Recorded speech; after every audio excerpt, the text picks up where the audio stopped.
Hello friends, आज हम लोग देखने वाले हैं सीएमए कोर्स के बारे में। तो सब कुछ सीएमए कोर्स के बारे में आपको इस वीडियो में मिल जाएगा। पूरा वीडियो देखेंगे तो आपको पूरी डिटेल जानकारी मिल जाएगी। So let's start. Before I directly jump कि मैं सीएमए कोर्स के बारे में बताऊं, पहले एक थोड़ा सा हम लोग ये समझ लेते हैं कि ग्रेजुएशन और प्रोफेशनल कोर्सेज के बीच में डिफरेंस क्या होता है। ठीक है, जनरली सारे बच्चे सोचते हैं कि चलो मैं ग्रेजुएशन कर लेता हूँ, देन उसके बाद मैं डिसाइड करूँगा कि मुझे क्या करना है। सो एक छोटा सा कंपैरिजन मैं आपको बता रहा हूँ। मैंने जब गूगल पे सर्च किया कि भाई graduates are unemployed in India, ऐसा आप भी सर्च कर सकते हैं, तो मुझे जो मेजर रीज़न समझ में आए कि किस रीज़न की वजह से ग्रेजुएट्स आर अनएम्प्लॉयड, तो उसमें देखो सबसे मेन रीज़न आया poor quality of education, growing population, and third is lack of sufficient jobs. अब ये फैक्टर्स को अगर आप ध्यान से नोटिस करोगे ना, तो इसमें से आप क्या कंट्रोल कर सकते हो? तो मोस्ट प्रोबेबली ऑब्वियसली आपका आंसर यही होगा कि we can control the poor quality of education. Sir हम कैसे कंट्रोल करें? देखो, आप अगर सही एजुकेशन लोगे तो आप फ्यूचर अच्छा बना सकते हो। तो जस्ट ये पुअर वर्ड को आपको हटा के इसको करना है गुड क्वालिटी एजुकेशन। सर ये कैसे मिलेगा? इसीलिए ये वीडियो बनाया है खासकर मैंने, कि ताकि मैं आपको गाइड कर सकूं कि what should be your course of action. देखिए, जनरली क्या होता है, there are plenty of students जो एक डायरेक्शन में पढ़ाई करते हैं। उनको लगता है चलो यही कर लेते हैं, मेरा दोस्त ये कर रहा है तो चलो मैं भी ये कर लेता हूँ, मेरा दोस्त वो कर रहा है तो मैं वो कर लेता हूँ। Mind is not stable. आपने क्या करना है, आपने पहले एनालाइज करना है पूरा डिटेल में अच्छे से, भाई क्या करूं मैं। एक बार सेट हो गया दिमाग में ना, then you will be like standing out of the crowd. आप में एबिलिटी है, टैलेंट है, लेकिन उसको दिखाना लोगों को, ये बहुत ज़रूरी है। अब ये आना चाहिए, एक टाइम लगता है, थोड़ा टाइम दीजिए, you will shine like anything. अब थोड़ा सा और आगे बढ़ते हैं। मैं एक रोड मैप बताता हूँ आपको। जैसे जनरली आपने जब भी 12th स्टैंडर्ड में एडमिशन लिया तो आप बहुत सिंसियर, बहुत पढ़ाई करते थे। फर्स्ट ईयर बीकॉम में गए, मतलब बोले ग्रेजुएशन करूंगा मैं, तो ग्रेजुएशन किया, सेकेंड ईयर किया, थर्ड ईयर किया, and you are like graduated. आपके दिमाग में मैं तो ग्रेजुएट हो गया। Everybody would do the graduation. तो ये ग्रेजुएशन की स्टोरी है। फिर क्या होगी, आपकी एज हो जाएगी एक 21, नॉर्मल है, आप अभी से गिन लीजिए, ग्रेजुएशन तक आपकी एज क्या हो जाएगी 21। ऑब्वियसली मोस्टली उसके बाद लोग जॉब सर्च करते हैं, तो पहला ही क्वेश्चन आता है कि अभी कहाँ ढूंढूं, कहाँ जाऊँ जॉब करने। चलो जैसे तैसे अगर आपको कोई एक जॉब मिल भी गया, तो जो स्टार्टिंग सैलरी होती है, I am writing 20,000, I know इसके आसपास ऐसे कम ही होता है, तो मान लेते हैं 20,000 की सैलरी आपको मिल रही है। अब यही जॉब आपने कंटिन्यू किया, आपकी एज 25 हो गई। एक टाइम लाइन को समझिए दोस्त, 25 की एज हो गई, अब 25 की एज में ये सैलरी बढ़ के बताओ कितनी हो जाएगी? ओके, तो बढ़ के कितनी हो जाएगी? 30,000। एक रफ आइडिया ले रहा हूँ, एवरेज फिगर ले रहा हूँ मैं, ऐसा नहीं बोल रहा हूँ कि यही फिगर है।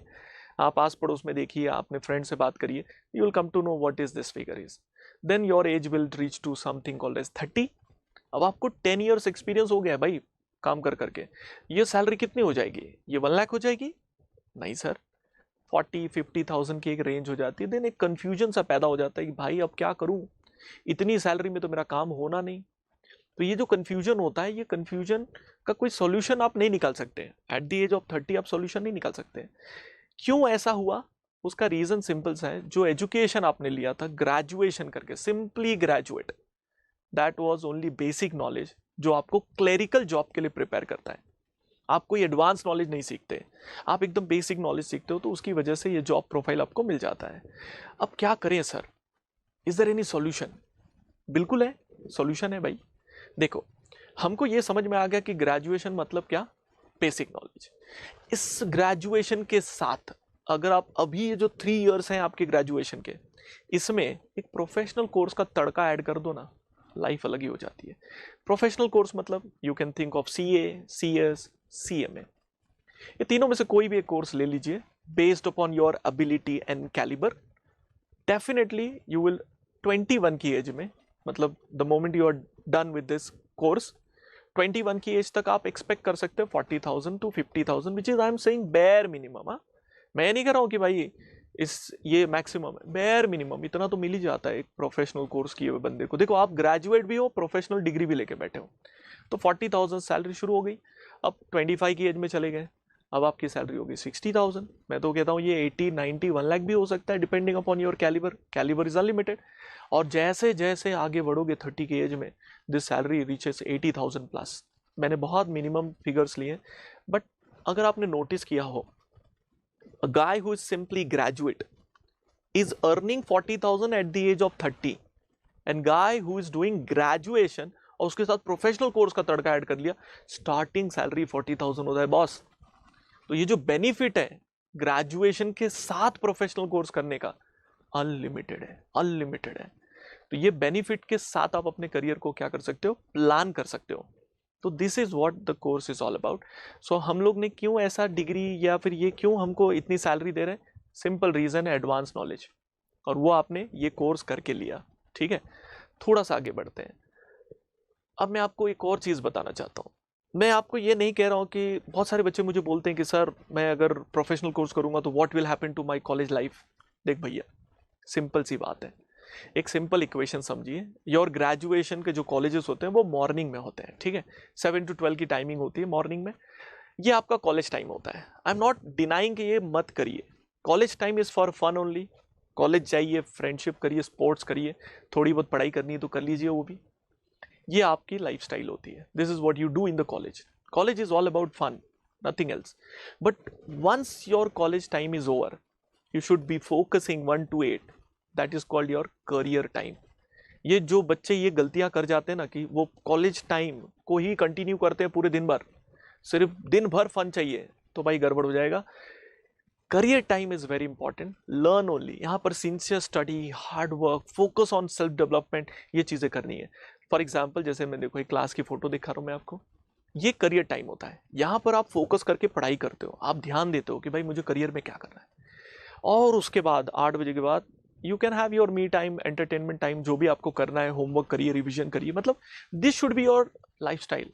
मतलब ये जो ग्रीन जोन दिख रहा है, वेरी इंपॉर्टेंट। इससे आप अपने करियर को एक चेंज दे सकते हो। This is how you should plan your career.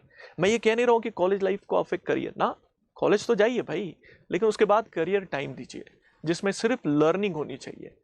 Now you will be very excited कि सर थोड़ा कहाँ अटेंड करना है, कैसे करना है। देखो रिसेंट बैचेस के लिए अगर आपको इंक्वायरी चाहिए, आप ये नंबर को सेव कर लीजिए, इसमें आप अपना नाम भेज दीजिए। They will share you the brochure, उसमें सारी डिटेल्स होंगी, सारे खर्चे के बारे में सब बताएगा, बैच के बारे में, सब्जेक्ट्स जो मैंने अभी पीपीटी में दिखाया, सारे सब कुछ उसमें दिख जाएगा। You will have a detail knowledge about the course brochure के अंदर। Also you can call on this number, you can take the guidance support, कोई दिक्कत नहीं है। This is for you only. Please come and join this course एंड अपने career को एक अलग लेवल पे लेके जाइए। So thank you very much for joining this session. Thanks a lot. Bye bye. Take care.